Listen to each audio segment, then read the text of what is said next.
இங்க ஒரு பையன் ஸ்கூல் கேண்டீன்ல காஃபி எடுத்துக்கிட்டு சாப்பிடலான்ட்டு போயிருப்பான். ஏற்கனவே தட்டுல சாப்பாடுலாம் வாங்கிட்டு அதை ஒரு டேபிள் மேல வச்சுட்டு தான் போயிருப்பான். திருப்பி பார்த்தா இப்ப இந்த பையன் எந்த இடத்துல உட்காந்துட்டு இருந்தானோ அந்த இடத்துல இன்னொரு பொண்ணு உட்காந்துருப்பா. இப்ப இவனோட சாப்பாடு எடுத்து அந்த பொண்ணு சாப்பிட்டுட்டு இருப்பா. நம்ம இடத்துல உட்காந்துட்டு நம்ம சாப்பாடு சாப்பிடறாளே அப்படின்ட்டு எதுவும் கேட்கலாம் இல்ல. அப்படியே போயிட்டு எதிரில் உட்காந்து பார்த்துட்டு இருந்தா அந்த பொண்ணு என்ன உனக்கு சாப்பாடு வேணுமா, ஏன் என்ன அப்படி பாக்குற அப்படின்ட்டு கேட்டுட்டு இருப்பா. இந்த பையனுக்கு சிரிப்பு தான் வருது. நம்ம சாப்பாடை சாப்பிட்டுட்டு நம்மளே கேள்வி கேட்கறாளே அப்படின்ட்டு யோசிச்சுக்கிட்டே இருக்கும் போது இப்ப இந்த பொண்ணோட ஃப்ரெண்ட் அங்க வந்திருப்பா. நீ ஏன் இங்க உட்காந்துருக்க, இந்த இடத்துல ரொம்ப சில்லுன்னு இருக்கு அப்படின்ட்டு நான் பக்கத்து டேபிளுக்கு மாறிட்டேன் பாரு, நம்மளோட சாப்பாடு அங்க இருக்கு அப்படின்னு சொல்வா. இந்த பொண்ணு ஆர்டர் பண்ணா அதே டிஷ்ஷே அந்த பையனும் ஆர்டர் பண்ணிருப்பான். அதனால இப்ப இது நம்ம வாங்கினது தான் போல இருக்கு அப்படின்ட்டு அந்த பொண்ணு தெரியாதனமா சாப்பிட்டுருவா. இப்ப இந்த பொண்ணு நான் தான் உன்னோட தெரியாதனமா சாப்பிட்டுட்டேன், அதனால இப்ப நீ என்ன கேட்கிறியோ அதை நான் உனக்கு வாங்கி கொடுத்துறேன், உனக்கு என்ன வேணுமோ சொல்லு அப்படின்னு கேட்பா. எனக்குலாம் எதுவும் தேவையில்லை அப்படின்ட்டு கிளம்பி போயிடுவான். இப்போ இவன் நம்ம மேல கோவமா தான் இருக்கான் போல இருக்கு அப்படின்ட்டு ஸ்கூல் முடிஞ்சதுக்கு அப்புறமா இந்த பொண்ணு ஒரு லெட்டர்ல சாரி அப்படின்ட்டு எழுதி கொடுப்பா. அதுக்கு அந்த பையன் ஒரு கார்டு மாதிரி கொடுத்துருவான். இது என்ன கார்டு அப்படின்ட்டு போயிட்டு சர்ச் பண்ணி பார்த்தா ஒரு ஹோட்டல் ரூமோட கார்டு தான். இந்த பொண்ணோட ஃப்ரெண்ட்ஸ்லாம் அவன் சரியான பொறிக்கு பையன், அவன் கூட பேசவே பேசாத பாரு, ஹோட்டல் ரூம் கார்டுலாம் உனக்கு கொடுக்குறான் அப்படின்னு சொல்லியிருப்பாங்க. அதெல்லாம் அந்த பொண்ணு நம்பி இதோட அவன் கிட்ட நம்ம பேசவே கூடாது அப்படின்ட்டு தான் நினைச்சிட்டு இருப்பான். ஆனா அந்த பையன் ஏன் அந்த கார்டு கொடுத்தான்னா ஃப்ரெண்டு தான் கொடுக்க சொல்லியிருப்பான். அதாவது அவனோட ஃப்ரெண்டு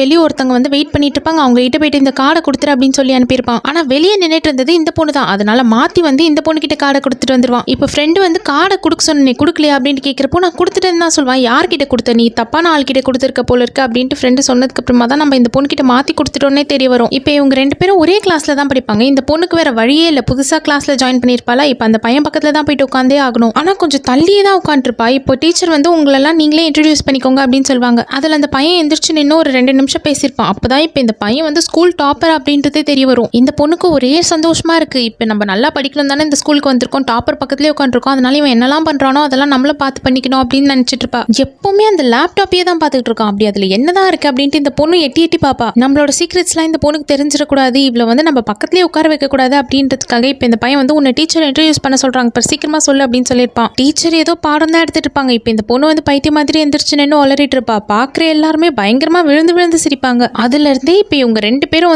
எலியும் பூனியும் மாதிரி மாத்தி மாத்தி சண்டை போட்டுக்கிட்டே தான் இருப்பாங்க.